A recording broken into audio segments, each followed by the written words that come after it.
Olá, amiguinho, olá, amiguinha, tudo bem com vocês? Muito bem, turma. O nosso tema aqui hoje é fermentação, tá? Nós já vimos alguma coisinha sobre fermentação lá na aula de introdução à bioenergética, né? Nós vimos que existem dezenas de tipos de fermentação e o que todas essas fermentações têm em comum é o fato de que todas elas ocorrem em condições anaeróbicas.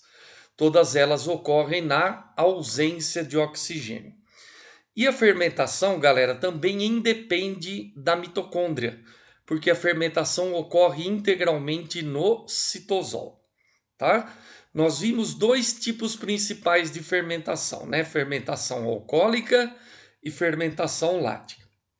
Os principais seres que realizam fermentação alcoólica são as leveduras, que são fungos unicelulares anaeróbicos facultativos, ou seja, podem viver tanto na presença quanto na ausência de oxigênio. Na presença de oxigênio, eles geram ATP através da respiração celular aeróbica. Na ausência de oxigênio, regeneram ATP através da fermentação. E na fermentação alcoólica, a glicose é transformada em duas de etanol, mais duas de CO2, liberando energia suficiente para regenerarmos um saldo de 2 ATPs, tá? O que interessa para a levedura são esses 2 ATPs, certo? O que interessa para a levedura são esses 2 ATPs, certo? Esses 2 ATPs. O etanol e o gás carbônico ela joga fora. Lembra que nós aprendemos a ganhar dinheiro com esse etanol e com esse gás carbônico, né? Então hoje a gente coloca a levedura para trabalhar para nós. Nós damos glicose para a levedura, ela fermenta essa glicose, produzindo etanol, gás carbônico e ATP. Ela fica com o ATP, nós ficamos com o etanol e com o gás carbônico. Esse etanol é usado como combustível para carro. Se nós formos numa usina produtora de etanol, nós vamos lá ver que existem as dornas de fermentação, são recipientes enormes, onde é jogado o caldo de cana, que é rico em sacarose. Aí joga-se a levedura e fecha esse fermentador. Quando acaba o oxigênio, a levedura faz a digestão extracelular da sacarose, absorve a glicose e a frutose, converte a frutose em glicose e fermenta essa glicose produzindo etanol e gás carbônico. Se você olha um fermentador por dentro, ele parece uma panela com água fervendo. Ficam saindo bolhas, aquilo são bolhas de CO2, tá? E também está formando o etanol. Depois de um tempo de fermentação, essa mistura contendo etanol vai para a destilaria e lá o etanol vai ser separado do restante da mistura. Normalmente a usina produz dois tipos de etanol: o etanol hidratado, que é esse que a gente usa para colocar como combustível, e o etanol anidro, que é usado para misturar na gasolina, tá? E esse etanol que é usado como combustível para carro também é usado como combustível para gente. Esse etanol também é o etanol que está nas bebidas alcoólicas, tá? Esse etanol é que está na cerveja, no vinho, no uísque, tá? O vinho e a cerveja não são bebidas fermentadas? Sim, por quê? Porque elas passam apenas pelo processo de fermentação. A forma tradicional de produzir vinho é amassando a uva com o pé. Na casca da uva vive a levedura. Então, quando você esmaga a uva, você faz aquele sucão de uva e coloca a levedura da casca em contato com os monossacarídeos glicose e frutose que tem na uva. ela transforma a frutose em glicose, fermenta essa glicose, produzindo etanol e gás carbônico. O gás carbônico sai por uma borrachinha que fica ligada no fermentador e o etanol permanece lá dentro. Depois de um tempo, aquele suco de uva se transformou em vinho, tá? Para fazer a cerveja é o mesmo processo. Você só vai usar uma outra fonte de glicose, que no caso da cerveja puro malte é a cevada. Então faz o suco de cevada, que é o malte, ele é rico em maltose. A levedura vai fazer a hidrólise da maltose, gerando glicose. Aí essa glicose é fermentada, produzindo etanol e gás carbônico. Esse é o álcool da cerveja, esse é o gás da cerveja, tá? Bebida destilada primeiro passa pelo processo de fermentação, depois pelo processo de destilação para aumentar o teor de etanol. Não dá para fazer uma bebida só fermentada com mais do que 13% de etanol, porque quando chega em 13%, o etanol inibe a fermentação. A própria levedura fica doidona e para de fermentar. Tá? Então, quando o cara vai fabricar a cachaça, ele faz o caldo de cana, que é a garapa, coloca no fermentador, a levedura faz a digestão extracelular da sacarose, absorve a glicose e a frutose, fermenta esses monossacarídeos, gerando etanol e gás carbônico. Quando chegar em 13% de etanol no fermentador, para de borbulhar CO2. Aí nós dizemos que morreu a fermentação. É a hora dessa mistura contendo etanol ir para a destilaria. E na destilaria vai ocorrer a destilação, produzindo uma bebida com alto teor alcoólico, que é a cachaça, tá? Para fabricar uísque, para fabricar vodka, é exatamente a mesma coisa.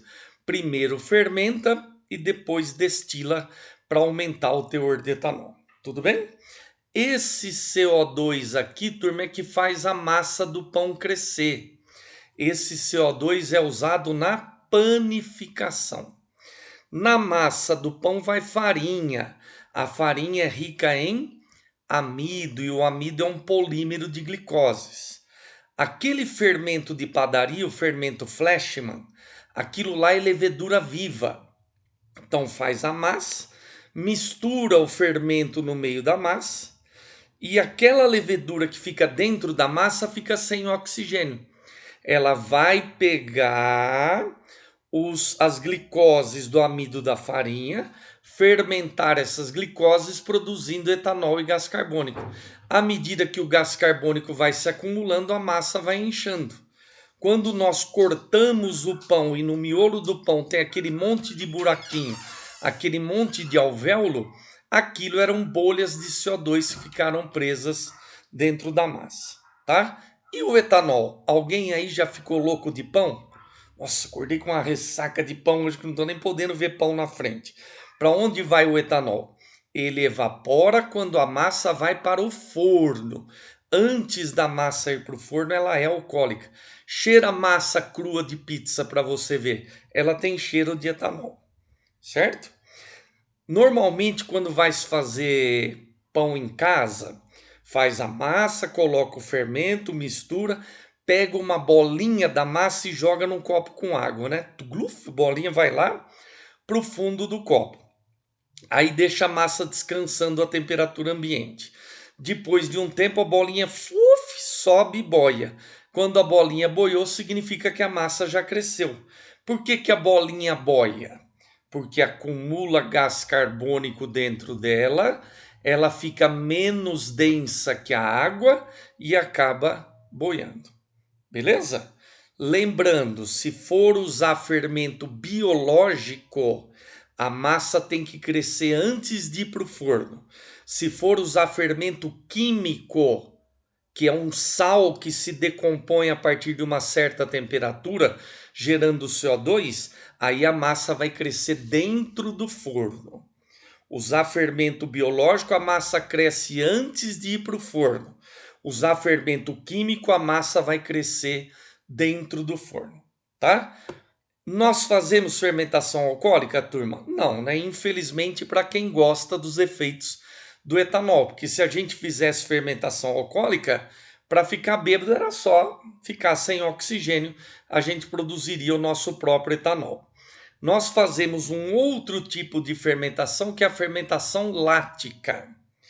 Quem faz fermentação lática são as nossas células musculares, quando ficam sem oxigênio, e os lactobacilos, que são as bactérias do leite, tá? Em condições anaeróbicas, nós pegamos a glicose, transformamos a glicose em duas de ácido lático ou lactato, gerando um saldo de 2 ATPs. Acúmulo de ácido lático no músculo causa fadiga muscular, sensação de músculo cansado, a musculatura fica pesada, você tem dificuldade para fazer a contração. Lembra que a cãibra provavelmente é provocada pela falta de sódio e não de potássio, como se achava antigamente. Tanto que o lance de comer banana para evitar cãibra está totalmente ultrapassado. Você tem que repor sódio. Sal de cozinha tem sódio, Gatorade tem sódio, shoyu tem sódio, tá? Esse processo, turma, é o processo que azeda o leite, lembra disso? O gosto azedo do leite estragado é pelo acúmulo de ácido lático. À medida que os lactobacilos vão fermentando os açúcares do leite, eles vão produzindo o ácido lático. Com isso, o pH do leite vai diminuindo. Quando o pH do leite fica ácido, o gosto do leite fica azedo, certo?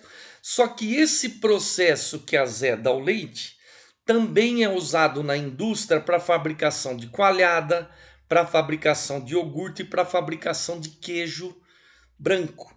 Quando o cara vai fabricar o queijo branco, esse queijo fresco, ele pega um recipiente grandão. No fundo desse recipiente tem uma peneira de poros bem fininha, poros bem fininhos. Aí ele enche esse recipiente de leite e joga o coalho. O coalho nada mais é do que os lactobacilos. À medida que eles vão fermentando os açúcares do leite, eles vão produzindo ácido lático. Com isso, o pH do leite vai diminuindo.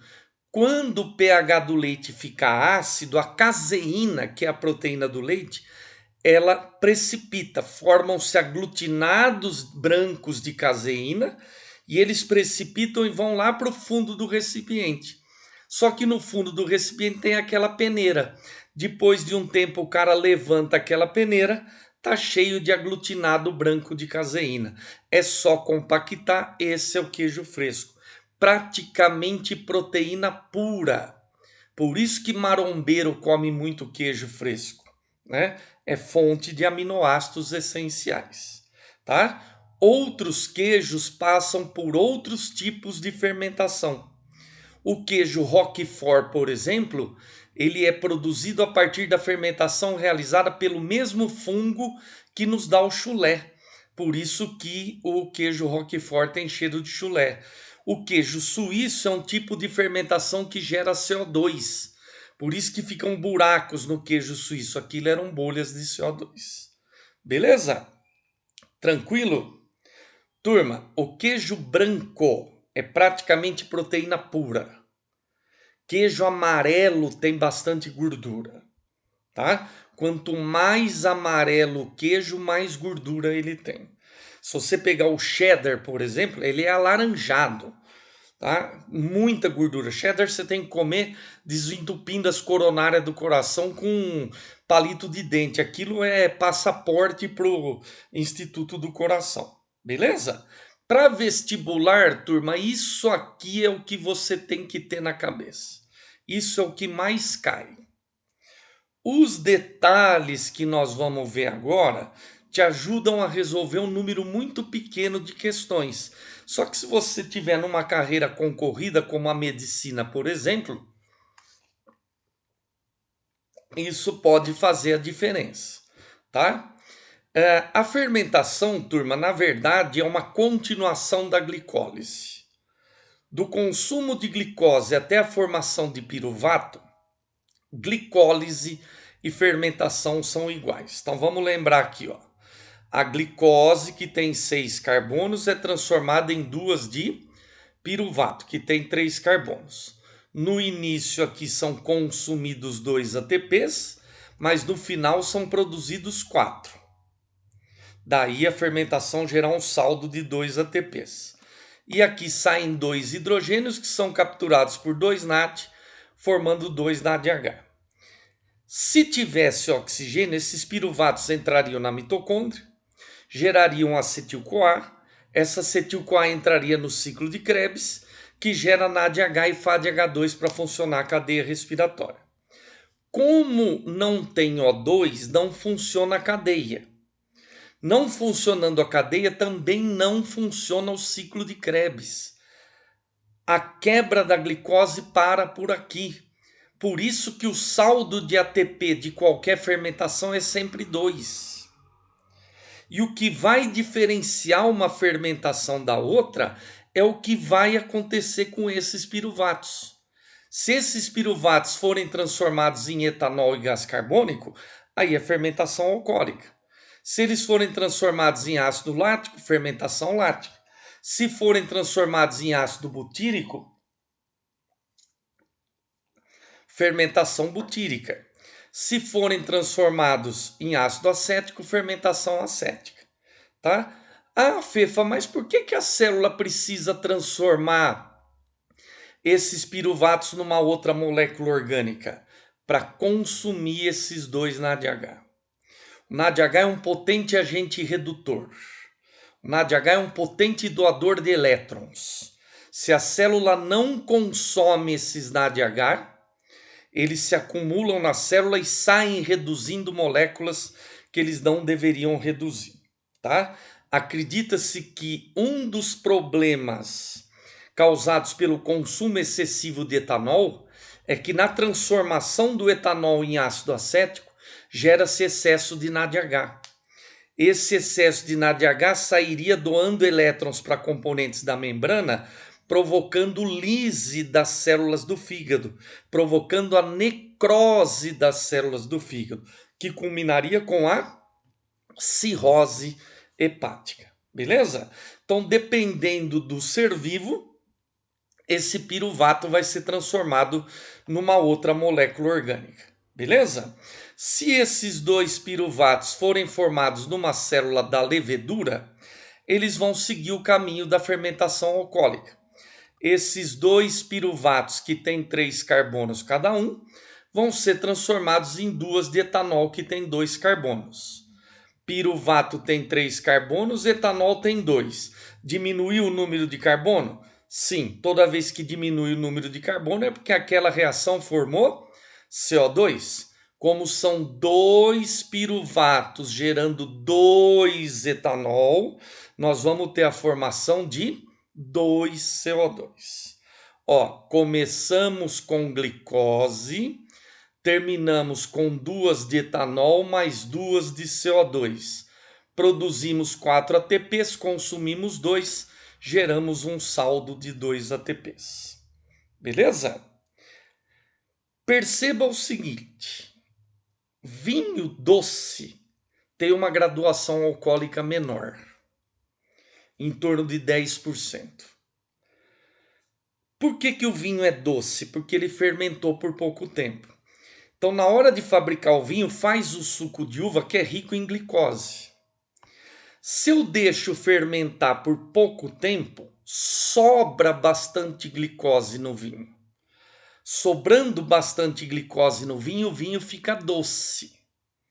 Só que como fermentou por pouco tempo, produziu pouco etanol. O teor alcoólico vai ser menor.